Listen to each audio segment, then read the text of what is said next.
अस्सलाम वालेकुम everyone, welcome back to green tech solar Pakistan. Fawad, inverters बहुत सारे आ रहे हैं। नई टेक्नोलॉजी की अगर बात करें जाए तो इन इन्वर्टर्स में क्या डिफरेंसेस आ रहे हैं और आने वाले दिनों में आप क्या देख रहे हैं कि किस तरफ सोलर की इंडस्ट्री जा रही है, नॉट इवन इन पाकिस्तान बल्कि ग्लोबली अगर हम बात करें तो किस तरफ लोग जा रहे हैं, क्या इंस्टॉल कर रहे हैं घरों पे भी, इंडस्ट्री में भी और यूटिलिटी स्केल पे भी। अच्छा देखिए, आज से अगर 10 साल पहले देखें ना तो हाइब्रिड इन्वर्टर्स में आपके पास रेंज भी कम होती थी, आउटपुट कैपेसिटी भी कम होती थी और सिस्टम में फ्लेक्सिबिलिटी भी कम होती थी। और 10 साल पहले आपको ना लो हाई आउटपुट मिलते थे, ना आपको बैकअप जेनसेट की ऑप्शन मिलते थे, ना आपको off peak on peak timing में टाइम ऑफ यूज़ की फीचर्स मिलती थी और इस तरह की 10 फीचर्स हैं जो आपको मिलती नहीं थी। वो उस वक्त उन्होंने डेवलपर से डिज़ाइन ही नहीं करी थी, मैन्युफैक्चरर्स को भी ये कोई क्वेरी आई नहीं थी कि ये बनाओ।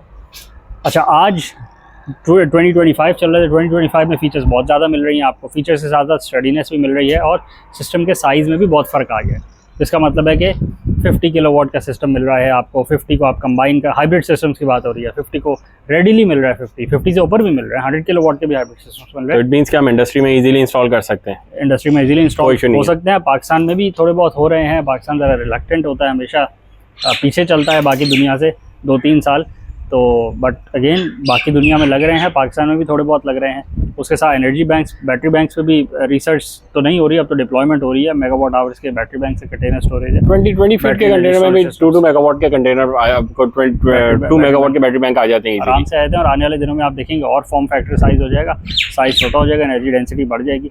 तो अभी लेकिन एनर्जी डेंसिटी का इशू नहीं है, अभी ये इशू नहीं है कि जगह नहीं है हमारे पास कंटेनर रखने की जगह नहीं है। कंटेनर कोई भी जगह नहीं लेता अगर आप कंपैरेटिव एनालिसिस करें। हर इंडस्ट्री में आ सकता है, हर छोटी सी इंडस्ट्री में आ सकता है। इंडस्ट्री कहती है उसे जिसके पास जगह है। अब किसी ने अगर घर में इंडस्ट्री खोली हुई है तो वो तो वैसे ही सूटेबल नहीं है उसके काम के लिए। तो ऐसे सिनेरियो में जहाँ आप देखें डेवलपमेंट हो रही है, रिसर्च आगे बढ़ी और प्रोडक्ट्स में भी इम्प्रूवमेंट आ रही है, तो अगर आप इम्प्रूवमेंट की बात करेंगे तो उसमें आपके पास इन्वर्टर्स का साइज़ भी बढ़ा है, इन्वर्टर्स की कैपेसिटी भी बढ़ी है, इन्वर्टर्स की स्टडीनेस भी बढ़ी है और फीचर्स भी बढ़ रहे हैं, लेकिन एक और काम भी बढ़ा है, प्राइस डिफरेंस भी बढ़ता जा रहा है। ठीक है, A1 प्रोडक्ट को अगर आप कंपेयर करें टीयर 1 को टीयर 2 से अगर आप कंपेयर करें तो प्राइस में आधे का फ़र्क है।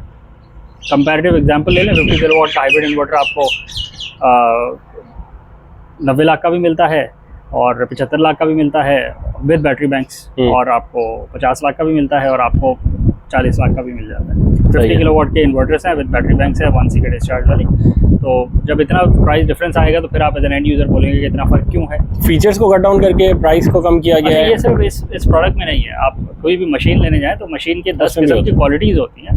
तो अब अगर आपको समझ नहीं आ रही कि उसकी क्वालिटी में फ़र्क क्यों है और क्वालिटी के पैरामीटर्स क्या हैं जिससे आप उसका एनालिसिस करेंगे, तो वो एक सेपरेट चैप्टर है।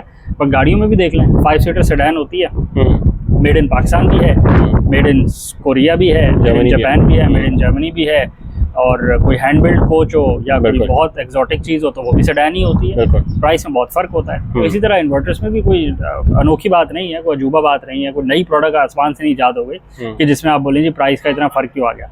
इंटरनल कंपोनेंट्स का फ़र्क होता है, बिल्ड क्वालिटी का फ़र्क होता है, सॉफ्टवेयर कैपेबिलिटीज़ का फ़र्क होता है, वारंटी टर्म्स का फ़र्क होता है, इस बात का फ़र्क होता है कि वो उसकी लाइफ क्या है प्रोडक्ट की, और वो जो डिलीवरेंस है वो अपने आउटपुट पैरामीटर्स डेटा शीट को मैच करती है, झूठ तो नहीं बोला हुआ, सच ही बोला हुआ है। तो बस यही बातें होती हैं और प्रोडक्ट ने यही देना है आपको, और प्रोडक्ट ने क्या देना है, जो लिखा हुआ है अगर वही नहीं देगी तो फिर बाकी तो बातें ख़त्म हो जाएगी। तो इसी वजह से प्राइस में फ़र्क आ रहा है। तो एज एन एंड यूज़र आप रिसर्च करें, आपकी रिक्वायरमेंट क्या है। अगर आपकी रिक्वायरमेंट यह है कि 2, 3, 4, 5 साल निकल जाए, मेरे पास ज़्यादा की बात नहीं है, बस मेरा थोड़ा टाइम अभी शुरू का निकले, बाकी फिर बाद में देखेंगे, तो अगेन आप हर किस्म की प्रोडक्ट के पीछे जा सकते हैं। अगर आप चाहते हैं कि ज़रा एक अच्छा सिस्टम लगवा लें, 10, 12, 15 साल निकल जाएँ आपके और बीच में कोई हिकअप ना आए, तो फिर थोड़े अच्छे सिस्टम की तरफ जाएँ, थोड़ा बजट बना लें और थोड़ा करके स्टेप बाय स्टेप लगवा लें। कोई ज़रूरी नहीं है एक ही साथ लगवाएँ, और दैट्स इट, इससे ज़्यादा कोई नहीं है।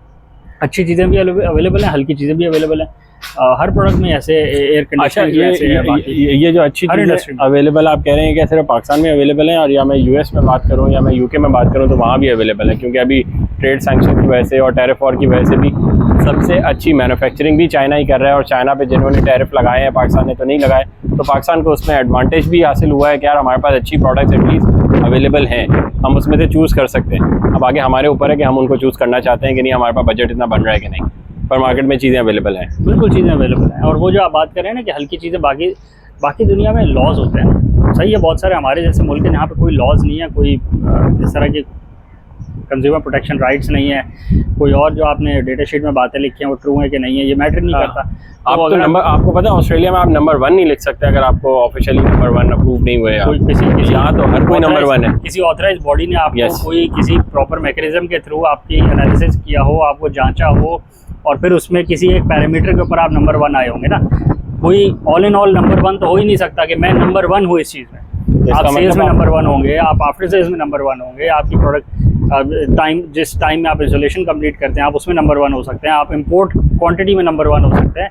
10,000 किस्म की चीज़ें जिसमें से कि एक में आप नंबर 1 हो सकते हैं। और आप अपने आप को नहीं कह सकते, आप खुद भी नहीं कह सकते कि मैं नंबर 1 हूँ। कोई थर्ड पार्टी जो ऑथराइज होगी इस काम के लिए वो एनालिसिस करके आपको अवार्ड दे सकती है। इसका मतलब ये है कि आप क्रेडिबिलिटी बोल सकते हैं, जो आपने लिखा है वो होना चाहिए, वो होना चाहिए, ठीक है। और उसको कोई और टेस्ट करेगा और उसको प्रूव करेगा कि ये जो बात कर रहे हैं ये ठीक है, उसके बाद उसकी लेजिटिमेसी जो है उस पर डाउटफुल नहीं होगी। बिल्कुल। यहाँ तो जो डेटा शीट निकल रही है वही सही नहीं, एवरीबॉडी इज नंबर 1। यस। और नंबर 1 के अवार्ड भी एक दूसरे को देते रहते हैं, वो तो मसला ही नहीं है। वो जिसने माल मंगवा के अपने डीलर को दिया था वो उसको देता रहता है तुम नंबर 1 तुम नंबर 1, और वो जिसने बेचा होता है वो अपनी कंपनी को कहता रहता है भाई ये इंपोर्टर नंबर 1 नंबर 1। सब नंबर 1 यहाँ घूम रहे हैं, सब एक नंबर घूम रहे हैं। सेकंड पे तो आता ही कोई नहीं है, सभी नंबर 1 पे, 2 नंबर पे है ही कोई नहीं, सब नंबर 1।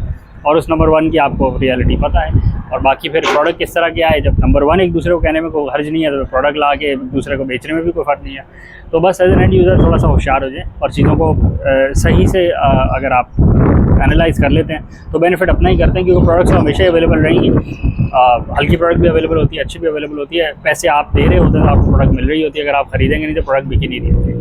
तो एज एन एंड यूज़र अपना फ़ायदा कर लें, चीज़ों को सही से एनालाइज कर लें और उनको उनके पैरामीटर्स के अगेंस्ट में जज करें ताकि आपका फ़ायदा रहे। अपना बजट डिफाइन करें लेकिन उसके साथ साथ प्रोडक्ट की एक्चुअल क्वालिटी को भी कंसिडरेशन में रखें और कोशिश करें कि आप थोड़ा बहुत उस पर नॉलेज लें ताकि गलत डिसीजन ना हो जाए। बिल्कुल। गलत हो जाएगी तो पैसे आप ही के ज़ाया होंगे, किसी और को नुकसान नहीं होगा। हल्के इन्वर्टर लाइट वाले भी बिकते रहे हैं, यहाँ पे लाइट वाली चीज़ें भी बिकती रही हैं, वो चीज़ें नहीं तो बस लाइटें ही थी, किसी को फ़र्क नहीं पड़ा। हर कोई नुकसान जब होता है तो वो पर्सनल नुकसान हो जाता है, पर्सनल नुकसान होता है। देखा देखी में किसी का फ़ायदा नहीं होता। पूरी गली ने अगर एक ही कंपनी का इन्वर्टर लगाया तो मैं भी उसी का लगा लूँ, जब खराब होगा तो पर्सनल आप भी देखते गली के साथ आप भी उसी उसमें शामिल हो गए। बंद होगा तो आपका गली वाले चलाने नहीं आएंगे, आपको खुद ही बेच के चलवाना पड़ेगा, कराना पड़ेगा, रिपेयर कराना पड़ेगा। ज़्यादा नुकसान हो गया होगा तो नया लेना पड़ेगा। चीज़ अच्छी लें और रिसर्च करके लें। वीडियो आपको चैनल को लाइक करें, सब्सक्राइब करें, ज़्यादा शेयर करें, कमेंट से बताएं कि आपका सिस्टम कैसे चल रहा है कि नहीं चल रहा है।